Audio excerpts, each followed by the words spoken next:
I'm loving the opening music. Welcome back to 한국어천재. We are now going into our next segment, 맛 대 맛. So this is a segment where we talk about food, where this food came from, and we discover its roots and why it goes into our mouths so deliciously. So join us on this journey as we uncover where these interesting gourmets are from around the world. So 한국의 맛을 알아볼 수 있는 맛 대 맛 시간이 왔으면 딱 우리는 Matthew랑 같이 있어야 되는 거죠. You just got it. Yeah, 안녕하세요. Welcome. How are you going today? Doing well, doing well. It's a little rainy outside. What do you like to eat when it rains? I'm giving the 뻔한 국뽕 answer. I have to say, yeah, 막걸리에 전 먹어야 제일 맛있지. Right. I mean, I think even if no matter where you're from, you get why the combination works. It's delicious. It is. It just no matter who you are, you try it for the first time. It's perfect. What's your favorite food for a rainy day? I would like to say 반대로, I think a lot of people like 파전 because it's kind of oily and the 지글지글 sounds like rain. But for me, because I grew up in Korea and other parts of Asia, 장마철 있잖아요. And so I always associate rain, no matter what time of year it is, no matter where I am, with it being hot and humid. 그래서 겨울에 비 와도 나 그런 시원하고 깔끔한 거를 좀 땡기는 편인 것 같아요. I have a weird psychology about it. Yeah. So when it rains, it feels a little 습해. Yes. And when it's 습해, I want something refreshing and cold. So what would it be? Something like a 냉면, 냉면, 막국수 같은 콩국수, 거? 막국수. Yep. 콩국수까지. Yeah. So 겨울이라도 냉면이죠. There have been like weird times where, and it also like it helps that my wife also 냉면 is one of her favorite foods. Excellent. Yeah. Are you a 함흥 guy or a 평양 guy? I'm a 함흥 guy. Thank you. Okay. Yeah. 약간 초딩 맛입니다. 초딩 입맛은 best 입맛입니다. 저는 완전히 공감합니다. I might be a food professional, but I still 그냥 쫄깃쫄깃하고 like I it's that punch of flavor that you get. 평양냉면은 I'm not sophisticated enough. No, you should be a politician. You're good with your wording. I would just say it tastes like paper soup. But let's go with your word. So what is going to be our food for today? So we're going to talk about 지금 제철의 과일 or 야채, depending on how you look at it. Tomatoes. We are in tomato season right now. This is right now when the best kind of like naturally growing, not greenhouse tomatoes, this is when you'll be getting them. And we love tomatoes here in Korea. We love them all over the world. In fact, they might be one of the most global foods if you really take a look at it. I would say I love tomatoes. Oh, you do? They are probably my favorite vegetable because they're kind of savory. Right. That's what I think of it. So that's interesting. So because I think tomatoes, a lot of people like them, but they are a bit of a like 호불호 food, right? They can be a love it or hate it. But I think 그 비율은 약간 90, 10인 것 같아요. It's like 90 to 10. People dislike tomatoes? People who don't like tomatoes really don't like tomatoes. Who are these people? I need to hunt you down. Yeah. You need to apologize for your sins against humanity. I think the problem is, I think there are people who've only had bad tomatoes. 그런 패스트푸드 햄버거에 약간 올려놓은 그런 토마토 있잖아요. They're kind of pale and flavorless. I love I don't discriminate. Even if they're pale and flavorless, they're still delicious. So you are a true tomato lover. Then. I can eat it day and night. 우리 PD님도 급격하게 question 물어봤는데요. 호주는 미국처럼 tomato라고 하나요? 아니면 영국처럼 토마토라고 하나요? Yeah, in Australia, we also say tomato. Tomato. Tomato, right. tomato, this or that. Yeah, potato. It's all good. Potato, potato. It's all delicious, and that's all that matters. But speaking of questions, I've got one for you and for our audience. Where was the modern cherry tomato invented? The modern cherry tomato, where was it invented? Okay, 여러분 이 정답을 아신다면 샵 1013으로 문자를 보내주시거나 유튜브 라이브에서도 댓글로 달아주시고 저희가 이제 좀 얘기를 하도록 해보겠습니다. 그리고 PD님도 한국엔 도마도라고 하시네요. 도마도 맞아요. 도마도? Really? Yep, that's how my mother-in-law says it. Your mother-in-law says 도마도? 도마도. Okay, I'm learning Korean. I love 한국어천재. Okay, so where was it made? Like, I would have guessed somewhere in the Mediterranean because just relatively speaking, tomatoes around that area seem to be Be more common? Without giving away too much, I'm a little impressed. Yeah. Yeah. Oh, let's look at the cuisine. Yeah, I'm thinking. Yeah, keep digging a little bit. I think you might be able to get the answer. Okay. But let's look into the history of tomatoes a little bit. Excellent. So, with the question being, 요즘 우리가 볼 수 있는 방울토마토는 어디에서 만들어졌을까요? Like the question is, where was it made? Because the modern cherry tomato is a result of laboratory science. Yeah, like crossbreeding genes exactly. or They something like that? bred this cherry tomato, and it really kind of took off and exploded in the 80s. There's actually one supermarket chain in the UK. It's called Marks and Spencer. A lot of people have heard of it. It's one of those places where you can buy both tomatoes and underwear. They sell both clothing The and food. perfect combination for a Friday night. I love it. But they were the first to really kind of popularize the cherry tomato.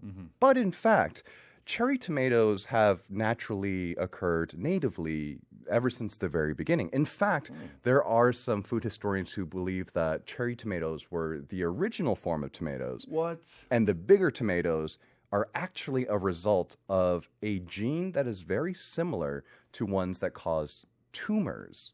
So if we're 종양. eating regular tomatoes, the theory is that we're eating essentially cancer-stricken versions of baby tomatoes, cherry tomatoes. Basically, like it's not so much cancer-stricken; it's the part of the gene that makes tumors grow. Okay. So it's the same thing that makes the tomatoes grow. Is that why I'm so tall as well? Do I have this tumor gene or whatever? That might be it. You are a beefsteak human version, and everyone else is just cherries. Oh, okay. I'm gonna use that next time.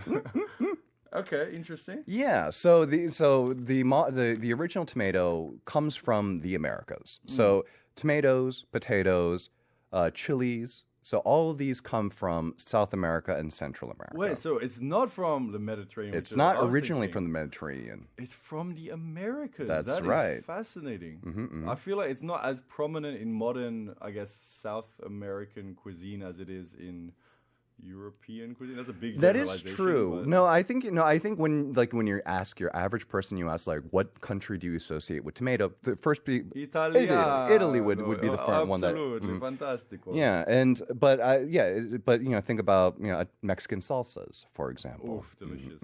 Absolutely. I Yep. would love some right now. Yeah, with some chips. Actually, tomatoes and corn and squash, they're known as the three sisters because when they grow them together, you don't need to create fertilizer because they all take and give back different nutrients to the soil.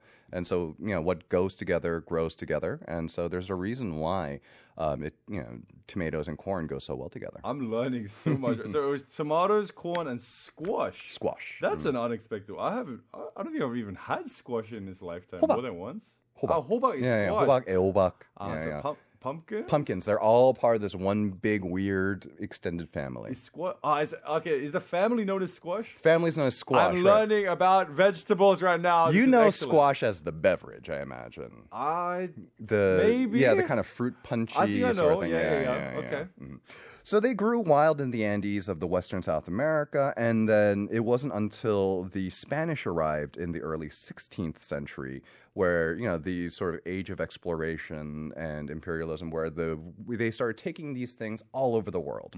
So the tomatoes kind of ended up in Korea around the same time that we got gochu as well. So, probably what, like 1700s or something? there you go. That's there you're almost spot on. Wow. And so the Spanish explorers, they find these tomatoes in South America. They bring them back to Europe, but they don't know what to do with them. At first, they just kind of grow them ornamentally. 그 있잖아요. 약간 그런 정원에 가면은 그 나무에서 they look so delicious. 이런 빨간 열매 같은 거 생기는데 you want to eat them, but your parents say no. 먹으면 바로 먹으면 죽는다. 그쵸. 먹으면 안 돼. And it's kind of like that. It's like they thought it was just one of those things where it looked nice, but you don't actually eat them. Yeah, I guess like 장미꽃보다 토마토는 아름답다고 할 수도 있잖아요. And yeah, they're big and red and round and shiny.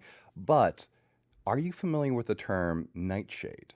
Nightshade. Nightshade. Sounds like a superhero from one of our favorite movies. Almost as powerful as a superhero. It's a type of poison. A poison known as nightshade. Nightshade. So it's a villain, okay. Nightshade. So nightshade is the family that eggplant and tomatoes, they all fall under. So technically, if you eat the leaves, they're poisonous.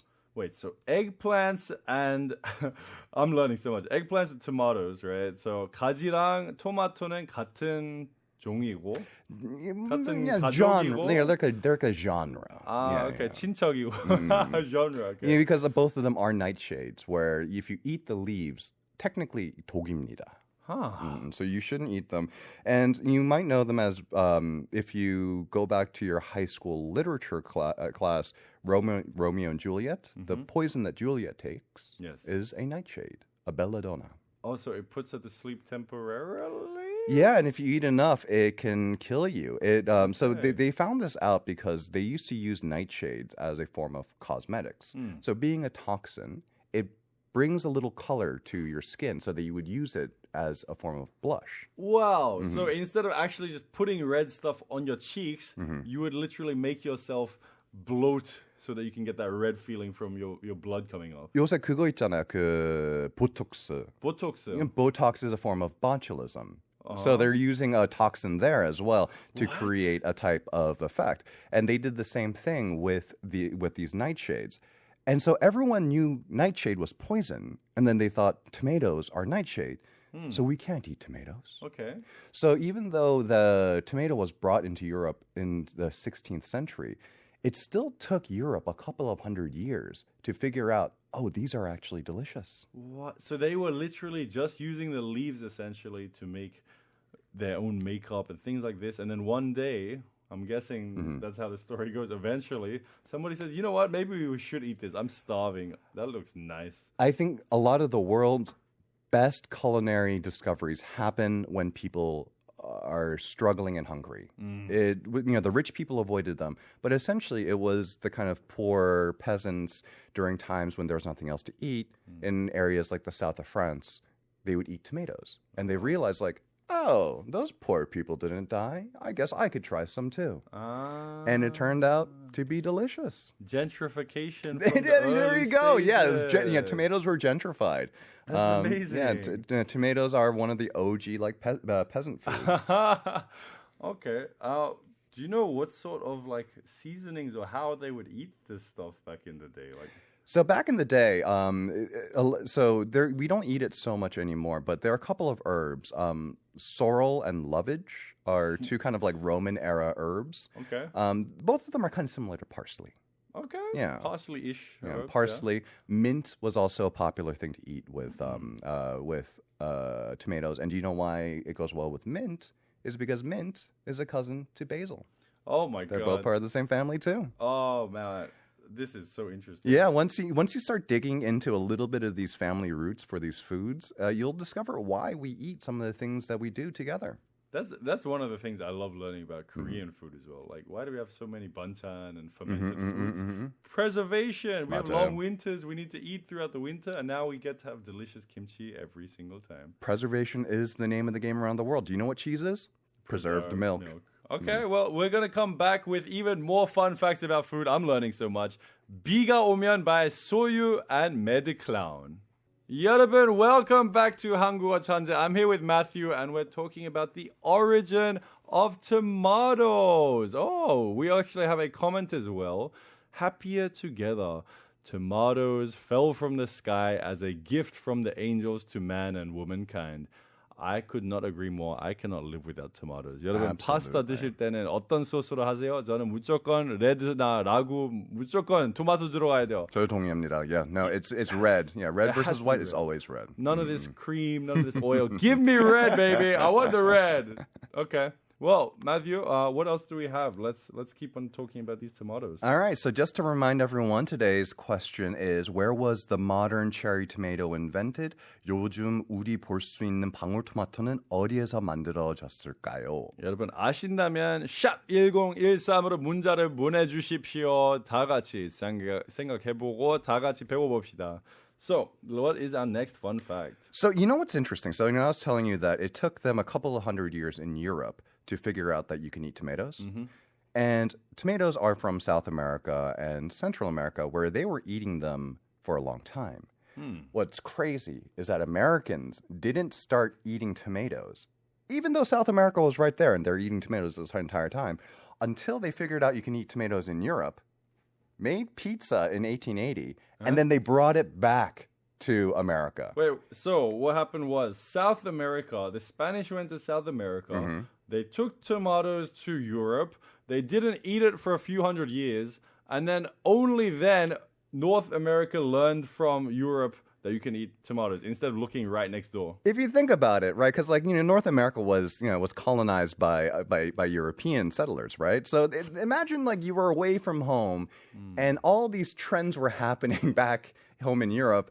But this is before the internet. You can't figure you don't hear about anything, and it was only until these people from Europe came by and said, "Hey, by the way, you can eat these things." This is how I feel like trying to keep up with internet trends these days.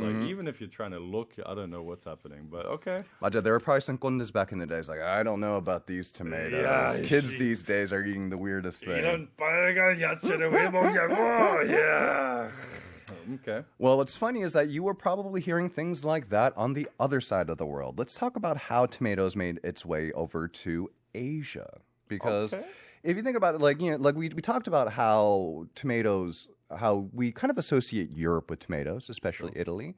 But tomatoes, you see them eaten everywhere. You eat them in Australia, you eat them in Southeast Asia, you eat them in China, we eat them here in Korea. And each country, even though you might not have as many tomato dishes as, say, Italy, every country, just about every country, has some kind of tomato 요리. What's a good example of a Korean tomato 요리? Because other than tomato 탕후루, I can't really think of much. Oh, that's a good one. Actually, we're going to talk about those a little bit in the next part. Oh, okay. But we don't give away I too think much. the probably the most interesting and my favorite one is tomato 순댓국. There's tomato sundae. Oh, you're in for a great surprise. I love that's what sundae you're and gonna I have for love dinner tomato. tonight. Oh my god. Okay, I'm excited. But another very delicious and one of my favorite Asian tomato 요리 is tomato 계란볶음. Chinese. That is probably the most prominent East Asian tomato dish, I'd say. I think it is. I think maybe depending if you're a fan of Southeast Asian cuisine, somtam. The papaya salad, and that and that has tomatoes in it. Okay. But I think the tomato and egg scramble from China is probably the most famous.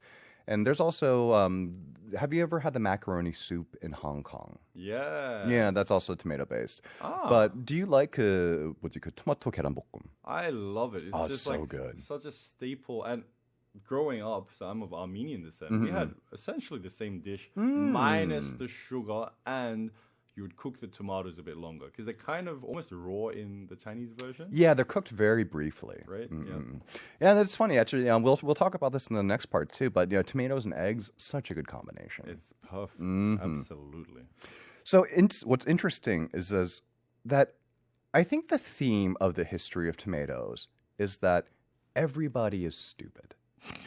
It took people so long to figure out you can eat tomatoes. Just like in Europe, it took them a couple hundred years to figure out you could eat tomatoes. Same thing in China. They were ornamental for a couple of hundred years, and then poor people ate them because they had nothing else to eat.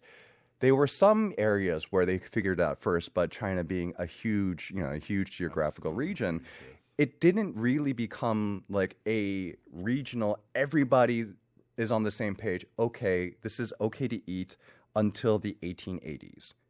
Which is, again, very late.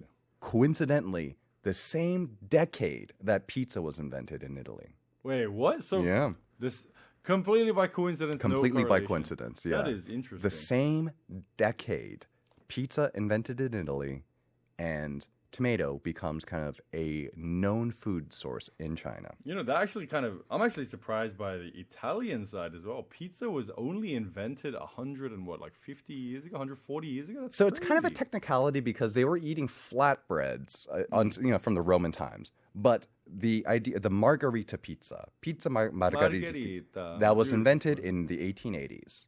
And so they were eating pizza-like things for a very long time. Okay, flatbreads, maybe not tomato-based. But again, like it was only the peasants that were eating them with tomatoes. Wow. And it was, the more wealthy were eating them with things like garum and fermented fish and things that didn't necessarily last the test of time the way that tomatoes did. I don't even know what garum is. That's like out of my income class, I swear. Garum it's basically Roman fish sauce.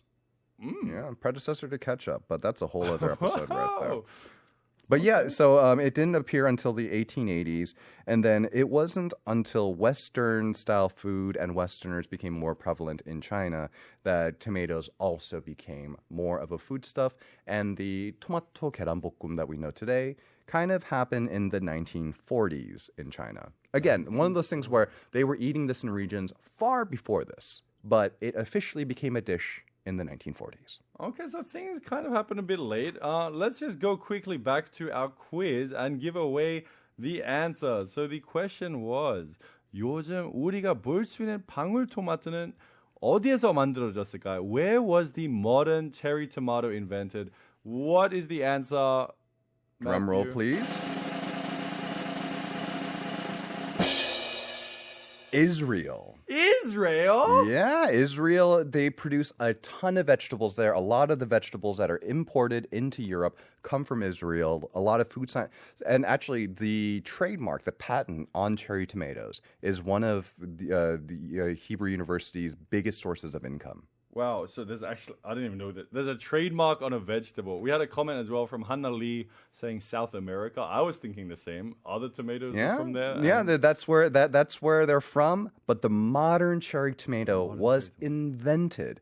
Again, there are a lot of steps that we took to get there. The inventors of the cherry tomato will even say that they didn't even technically invent it, but the country of Israel, the state of Israel, they are very proud to say that they invented the modern cherry tomato. And they made it big. Thank you to Israel. So guys, we're going to be right back with even more tomato facts. But first, let's listen to a quick song.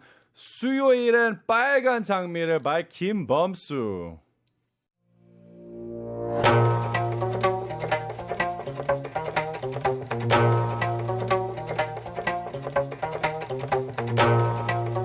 여러분, welcome back to 한국어천재. I'm here with Matthew for 맛대맛, where we talk about the origins of food. 음식은 어디서 왔는지 다 얘기를 하고 있는데요. 우리는 근데 댓글 하나 받았는데요. 이거 적어보자님. 챔부님, 데타 DJ는 언제까지 하나요? 유유유, 떠나지 마요, 챔디. 저는 다음 주 금요일까지 할 건데 우리는 짧고 굵은 시간으로 보내도록 해보겠습니다. Let's go. Okay, so Matthew님, 오늘 우리는 또 어떤 얘기를 할까요? 우리는 we're talking about tomatoes today, and I've got another question for you and our listeners. Okay. My question is, where is there an annual tomato throwing festival? 여러분, 오늘의 두 번째 질문은 토마토 던지기 축제가 매해 열리는 곳은 어디일까요? 샵 1013으로 보내주시거나 유튜브 라이브에서 댓글로 알려주십시오. 다 같이 맞춰봅시다. I'll tell you this. There are two answers. One of them is very obvious, and the other one is not obvious, and it'll make you go, what? Wait, there's two answers to this. There may be more, but there are two I'm thinking of. And if you get the second one, and if you can tell me specifically where in the second one, I will be very impressed. I am perplexed right now, and I am curious. 여러분 맞춰보시면 우린 두 가지의 선택권이 있는데 두 번째 선택권 뽑으시면 진짜 천재이실 거예요.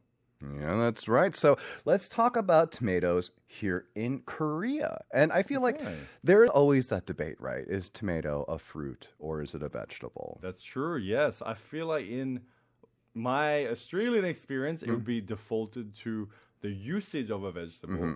But I feel like in Korea, sometimes you get like a fruit salad and it's got a tomato in it. I'm like, this is a culture shock. 아니 토마토는 왜 과일이랑 같이 나오냐고. If you think about the way we use tomatoes here in Korea and you had to choose one, I would say it is more like a fruit than a vegetable. Exactly. 우리 그런 뭐 생과일로 더 많이 드시고, I feel like here in Korea it is used for its sweetness and as its snackiness more than it is for its kind of savory applications. Of course we did, right? 우리나라에서 이탈리안 음식 얼마나 많이 시키는데, we do eat it is a savory dish, but also more often, I think you see it as like a child's snack or as a healthy beverage for an adult. And but in like your heart of hearts, right? Like, could you ever accept tomato as a fruit? Scientifically, yes, but in terms of application, maybe not so. I think that is probably you have unwittingly kind of stumbled onto the one and only correct answer to this question. Okay. So here's the thing. Scientifically, there's no such thing as a vegetable. Wait, what? Vegetable is not a scientific category. 야채는 과학적인 종류 아닙니다. Yeah, there is no scientific family. Vegetable is a culinary term. It's an agricultural term, but it's not a scientific term. Scientists aren't concerned on whether something is a vegetable or not. A vegetable basically means a plant that we eat that's not a fruit. But a fruit is a plant that bears seeds. Wait a minute. So a vegetable scientifically is just plant and we eat it. That we eat, that's not a fruit. And that's not even a really scientific definition. There is no scientific definition of a vegetable. It's not a scientific term. It's a casual term. It's a culinary term. It's an agricultural term. It's a tax term. In fact, one of the things, like if you support the classification of a tomato as a vegetable, you're actually siding with corporate tax fraud. What? So here's the thing. The U.S. Supreme Court actually ruled on whether or not tomatoes are a fruit or a vegetable. And the reason why is because at the time, and still to this day, fruits were taxed differently than vegetables. Fruits and vegetables were taxed differently. Differently. Okay, I can understand that. Fruits Yes. taxed higher. Fruits were taxed higher, yes. But the Supreme Court ruled that tomato was a vegetable, therefore lower taxes. Ah. To be fair, the Supreme Court, they made the same argument as you. You know, the one justice basically said, yes, a tomato is a fruit, but if you go that far, we have to call cucumbers fruits. We have to call beans fruits. We're not going to call any of these things fruits because we all know in our heart of hearts that these are vegetables. Yeah, if tomato's a fruit, why is not cucumber a fruit? Exactly. Exactly. Trees, yeah. Pumpkin, not a fruit. Yeah. Yeah, pumpkin is a vegetable. Now I'm getting kind of confused. It's challenging my internal values. Well, this might challenge you even further. You know, so we have a term in in Korean that is kind of unusual. 생과일 주스. 생과일 juice, fresh fruit juice? Yeah, but you know what the 생과일 juice is, like compared, like specifically. I thought it's just like when cafes want to charge me 6,000원 for 200 mils of liquid. Again, that's kind of it. It's like it's like when it's like the freshly squeezed juices. Freshly squeezed juices. Or yes. in this case, freshly pureed juices. 뭐 믹서기나 뭐 주스기에 갈아 먹는 바로 직접 갈아 먹는 주스입니다. So 생과일 juice, even though it literally means just fresh fruit juice, it goes beyond that. It means like freshly squeezed. Freshly squeezed fruit juice. Okay. 근데 우리나라는 토마토 생과일 주스가 있습니다. Would you order that? Well, I would never pay money for it, but at least in Australia, this company came out many years ago. And it started doing vegetable juices. Right. And tomato was a huge component of them because it's lower calories than other fruits and it's healthy. But I would never go out of my way to order tomato juice. So basically, if someone gave one to you for free, you would take it, but you would never. Yeah, and I probably wouldn't enjoy it taste-wise. I would say this is a nutrition boost. I'm going to get my nutrients in for today. So it is. So in Korea, we use tomato as a 생과일 juice, and so I think that just kind of further complicates matters. 맛있어요. I'm not a fan. Actually, what's funny is that Punita and I have gone on record many, many times, not just tomato 생과일 juice, but tomato juices in general, Bloody Mary as a cocktail. Oh, terrible. We are. Yeah. Oh, thank you. Okay, you Oh, can. You can play on our team. We are team anti-tomato juice on 한국어천재. Who invented Bloody Mary? Like, okay, I'm gonna have tomato and alcohol for breakfast with a stick of celery inside. Psychopaths, I'm telling you. I don't all know. of you. Yeah. I don't care if we lose listeners. We are vehemently anti-tomato juice, and if you don't like that, well, you can just log off then. Yeah. Sorry, TBS. Whoops. Yeah. So here in Korea we have but a lot of unusual tomato dishes, and I kind of teased this before. I think my favorite savory use of tomato in Korea, 토마토 순댓국. 아, 진짜 들어보기만 해도 군침 많이 나옵니다.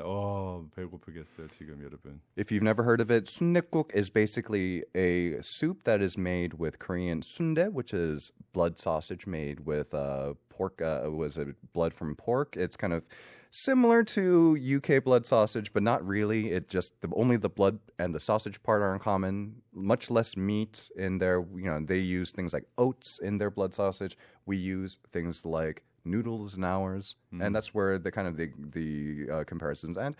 But you have a soup like that, very porky, very rich. You add tomato to it, and it is delicious. That okay, just for reference, sundaeguk is not at all kind of like a gamey taste, despite the fact that it's got blood in it. No. It actually is very clean. It Tastes is. like your mom cooked a nice soup for you. But the tomato sundaeguk. So is this raw tomatoes? Is it cooked? Is it fried? Is it processed into a liquid? What is this tomato sundaeguk? So it's cooked. Sometimes there'll be little chunks of it, but essentially it's basically the sauce, the yuksu, the broth portion of it. They essentially add like a tomato puree to it. You know, Okay. And the way that you would have like a tomato soup in the West. It's kind of like or like a minestrone soup, or it's like or like a very like thin pasta sauce. You have like a tomato paste or pureed tomatoes or something. And some places might have little chunks of whole tomato in there, but by and large, it's like a kind of like a red, tangy, savory soup. And yeah, like you're saying that 순댓국, it is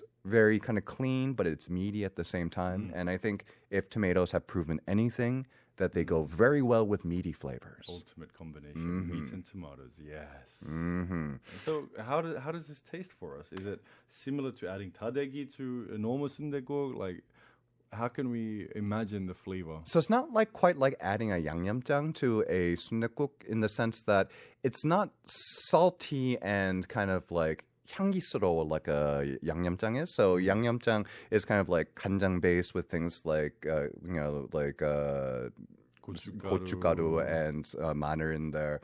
It's more like just imagine kind of like the difference. Kind of let's work backwards, right? Okay. So a pizza has tomato and cheese on it, right? Yes. Imagine that versus a pepperoni pizza. So you have that wonderful kind of combination of tomato and meat. Yes. And that's what a 순댓국 is like. It's like adding tomato to the meaty aspect of it, and you have that kind of like that wonderful synergy that you get when you add tomato. 이 토마토 순대국 어디서 찾을 수 있어요? 한 번도 못 봤어요. Well, everywhere. Like 그런 뭐 HMR 그런 냉동 밀키트 같은 거에서 살 수 있고, 그리고 그냥 순대국밥집에서도 not all of them will have it, but a lot of them do have it now because it was trendy at one point, and then now it's moved from being trendy to kind of being accepted into more mainstream. And yeah, and then 그런 뭐 배달 어플에서 you can find places that specialize in just 토마토 순댓국 as well. I'm 100% ordering this. I don't know where you live, but I'm 99% certain you can find a place that will deliver 토마토 순댓국 to you once you get home at whatever hour you get there. I'm sure it'll still be available. It sounds like it'd be really good for a haejang, right? Oh yeah, haejang. Yeah, I think it's probably even better than regular 순댓국밥 because that tomato adds the freshness, but also has like the lycopene in there that's good for your heart. I mean, it's to me, I love 순댓국밥, and adding tomato to it is the only way to improve it. Well, it sounds like an absolutely amazing combination. Now, since we're talking about so much of tomatoes, let's go to a quick little song, Hang On Little Tomato by Pink Martini. I want it all. Hello, everybody. Welcome back. We are talking about tomatoes and how delicious they are. 토마토는 어디서 왔는지 어떻게 먹는 건지 우리는 아까 토마토 순대국 얘기도 나왔는데 계속 군침 돌고 있습니다. 또 저희가 문자 좀 받았는데요. 4789번님 누가 끓었는데 나무에서 열리건 fruit이고 밭에서 자라는 건 vegetable이라고 하는데 이건 아닌가 보네요. 우리 그거 먼저 해석 좀 해볼까요? Should we just clarify that one? Sure, it's simple. 네, 아닙니다.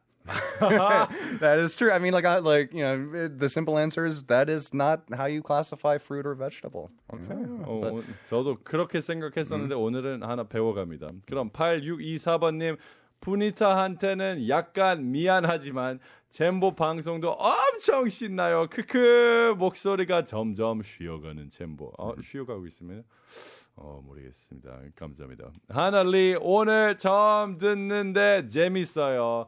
Thank you. Keep on listening. I'm listening to so many facts. 순대국밥도 진짜 너무 궁금합니다. 바로 먹고 싶은데요. 그럼 이어서 또 어떤 이야기를 할까요? 토마토에 대한 이야기. So we talked about the history tomato. We talked about some tomato 요리 that is unique to Korea. Let's talk about tomato dishes around the world. Gazpacho, what are your thoughts on it? I've never eaten it, but I've never wanted to eat it either. Gazpacho. So I have a theory. Gazpacho is the naengmyeon of Europe. The naengmyeon of Europe. The naengmyeon, or specifically, I guess, the naengmyeon of Spain. So if you think about naengmyeon, do you like naengmyeon?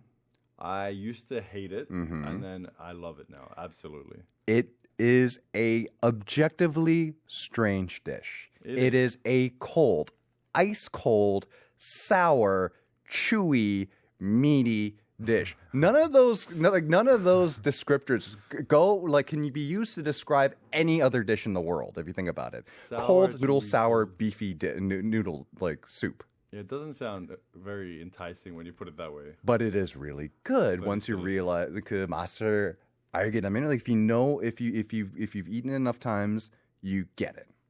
Yeah, I remember at the start very specifically, I thought, why am I eating vinegar soup with carbs put inside it?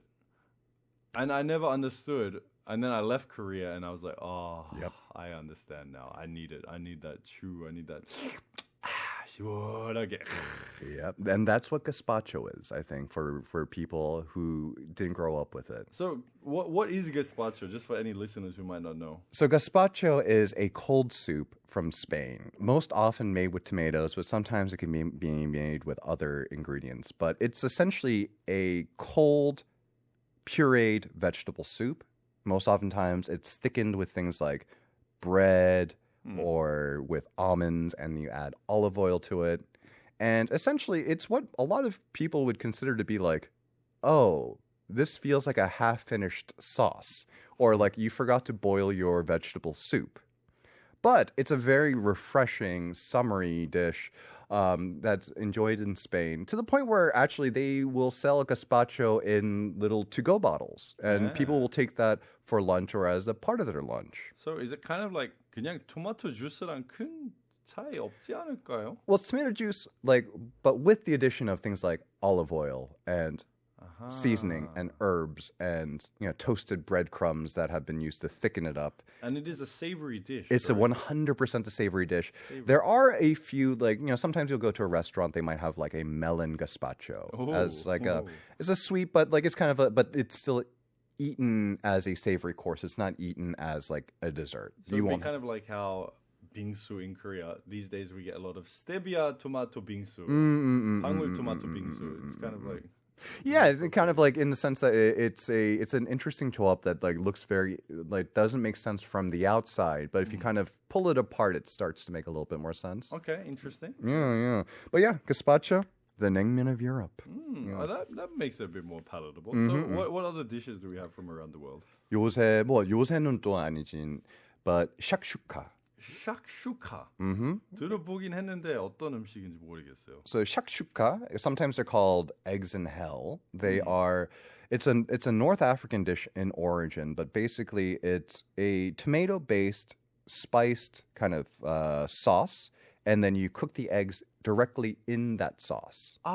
Maybe I've seen this You've online. definitely seen this. It's like tomato sauce, then you throw the eggs on top. That's right. Okay. And you cook the eggs directly in the tomato sauce, and it's something that was very trendy in in Korea for a long time, especially as brunch was starting to get really trendy. 브런치 역시.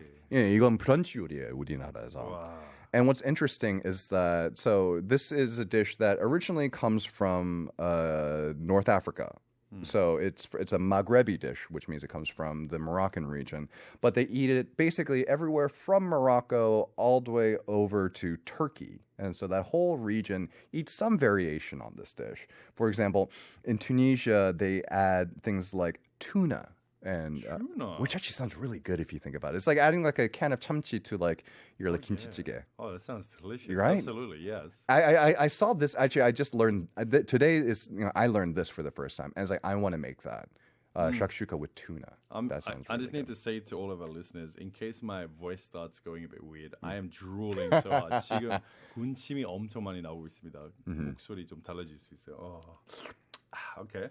Yeah, and so shakshuka is really, really popular all throughout northern Africa, Middle East, Mediterranean, the whole MEA region, to the point where in the IDF, the Israeli Defense Force, the Israeli military, has it as part of their rations. You can eat shakshuka in the army. That's right. So they call it something different in Israel, and they add essentially their version of canned ham. It's a kosher version of it, but yeah, it's part of their army rations. It's that popular in the area. Absolutely amazing. I want to join the Israeli army all of a sudden. Right? Yeah. For if that's what they're serving, maybe may sign me up. The thing is that throughout the region and America. I heard a Brit say this once that Americans are obsessed with eggs. If you look at like say an English fry up. Oh yeah. If you look at like there's usually only one, maybe two eggs. American breakfasts have so many eggs on them. How many eggs are in an American breakfast? 3 is like the minimum. 3 minimum. 3 is the minimum. Like scrambled eggs, like it's like 3 or like a 3 egg scrambled egg is kind of like the minimum. Whoa. Okay.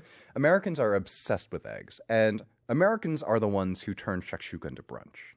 Americans turn this delicious tomato dish into brunch. Right. This is a dinner dish.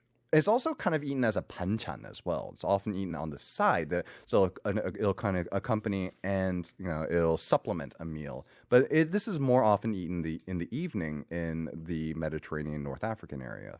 Okay, well, I gotta say thank you because I'm extremely hungry. And on that note, we gotta wrap up while we go and find some tomato-based dishes today. Just reading a few final comments. 4268번님, Spain and maybe Korea also. Yeah, what was the answer to our quiz? Where is the annual tomato throwing festival? 어디일까요? 4268님, you got it on the nose. Spain and Korea, specifically 횡성 in 강원도.